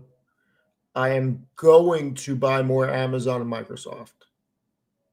I would like to acquire more NVIDIA if it falls. I don't think it's falling further than here. And I am interested in Nebius and CoreWeave. I have not pulled the trigger yet. Yeah, I've not pulled the trigger on CoreWeave, and I'm not buying Google here. No, I have an article coming out tomorrow downgrading Google. I went Yeah, Steve, you didn't say Hood. You should have said Hood. because I'm not buying Hood here. But You should have. I am. I went from being the biggest cheerleader of Alphabet to now just hold it and chill. This is not the easy money's been made. The time to buy Alphabet was when we convinced Tanner to buy Alphabet, not now. It's true. No, but seriously, you bought it what, 150, 160? Yeah, well, I saw it sort of in the 150s, 160s. Then it went to 140, and I was buying in that sort of Right. So that, like I said, that was the time to buy. It's funny how everybody wants to buy at 300, and it's the greatest company in the world at 300. What the hell has changed in 4 months? Not a damn thing except the antitrust suit. Well, I even liked it in the early 200s. I was buying it there too, but you know, you go up from 200 to 300. You're like, yeah, that's an extra 50% on top of your original investment. Yeah. It's a lot. Really I quick, mean- Paul, thank you for the gifted subscription, brother. Really appreciate that. But I don't even think Paul's a member himself. In my opinion, Meta is the new Alphabet right now. Meta is so disrespected that is the new Meta. Don't be surprised. New Alphabet. Do not be surprised after Q4 earnings if Meta goes back to 750. Do not be surprised. Well, do you think that it could continue to fall? Absolutely. Because I don't think the CapEx, like the reason why they sold it off, No, the reason why it continued to stay sold off was CapEx. That's not why. But why did originally it sell off in the sold first place? because there was a huge miss on EPS the second the earnings came out. Yeah, but people understood that. No, they didn't. You think people reading the ticker right now that are not investing don't understand? You didn't hear what I said. What I said is the CapEx is what kept it sold off. What Sure. made it sell off immediately was a $5.66 miss on EPS on the headline, because that was done the second it hit the ticker, before anybody opened the press release or waited for the earnings call to happen to understand it was a one-time non-cash impairment that caused that. That would never happen again. So then Zuckerberg getting on the call and saying that they don't exactly know what they're going to use all the chips for did not help the fucking case. I agree, but do you think that's going to change in Q4? Like, I mean, there's not going to be a one-time tax hit, but the CapEx is only going to worsen. So I think Zuck has the ability on Q4 earnings call to come out and say, listen, I sat down, like, this is what I would do if I was Zuck, okay? And I am not Zuck, so don't think he's going to do this. He's not going to do this. I'm just saying what I would do. You know, Hak Tan, guy's a board member. I sat down with him, showed me what his chips can do. Called Sindar. Said, Sindar, tell me about the TPUs. And You think Mark Zuckerberg should do this? I did. And then, you know, the three of us went out to dinner and we started talking. Because I'm assuming that Zuckerberg could talk like that, right? And then say something along the lines of, then decided that we're going to put some TPUs from Broadcom in the data centers. We're going to augment the NVIDIA chips. And we're now going to be able to go into maintenance mode and just kind of keep CapEx where it is. And then watch cash from operations explode in the next year. You watch how fucking quick the stock goes up. And then, you know what? This Reality Labs thing, we're done with it. If he says we're done with Reality Labs, stock's going to 1,000. Oh, man, I hope they're not done with it. I don't want them to be done with it. I'm just telling you what's going to happen if he says that. Yeah. I like this Zuck. I like this Zuck.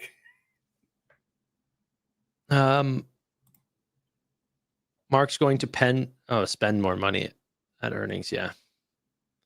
Yeah, they're going to continue to invest in chips, and I don't know if the concerns around that, because it's all internal spend for Meta, right? Like whenever Google and Amazon and Microsoft do it, people just go, oh, well, they have a cloud business. But Meta, that's just internal spend on data centers that, for the most part, have not even come online yet. So they are utilizing it for their models and for their algorithms. There is a use case for it. I'm just saying Prometheus, Hyperion, the three other Titan clusters, none of them are online. I get it. You know? The reality is that they're doing it from profitability. They're not doing anything that is hurting the business. And they've earned the right to try this, and they've earned the right to do this. And he's built one of the greatest companies ever in history. And he is not putting shareholders in a bad position from doing this. So as a shareholder, I'm fine with it. I'm fine with it as well. But I'm also fine with the payment companies and Duolingo and all of those names as well. But the market sees a different story. You haven't changed your mind on Duolingo? What? Like I'm not bullish, but they are growing. No, I'm just saying, are you a shareholder? No.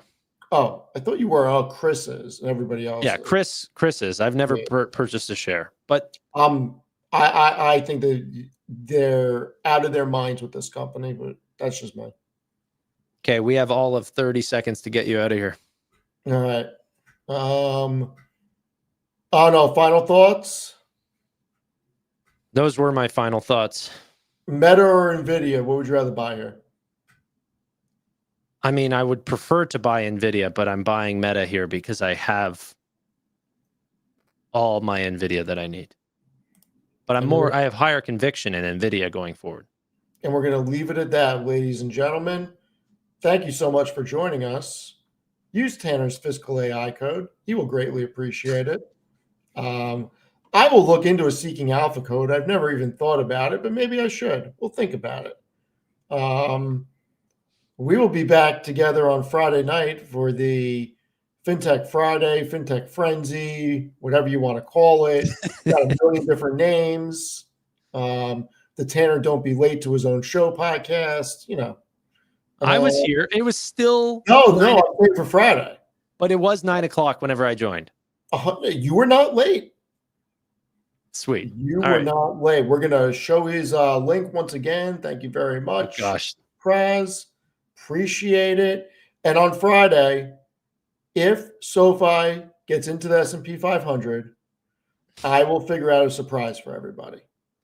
If Parsifal Zero, by the way, is in your chat, make sure you mod him. He's an absolute gem. I don't have YouTube open. I'll send you a DM, but Okay. he's an actual gem. I will mod him at another time. Cool. All right, everybody. We're signing off. Have a great night, and we will see everybody on Friday. Tanner will be on tomorrow afternoon at what time? Noon. Tanner will be on at noon tomorrow, and I will be on sometime after 5 or 6 p.m. when Amit's done. So, EST. Yeah. EST. Have a good night, everybody.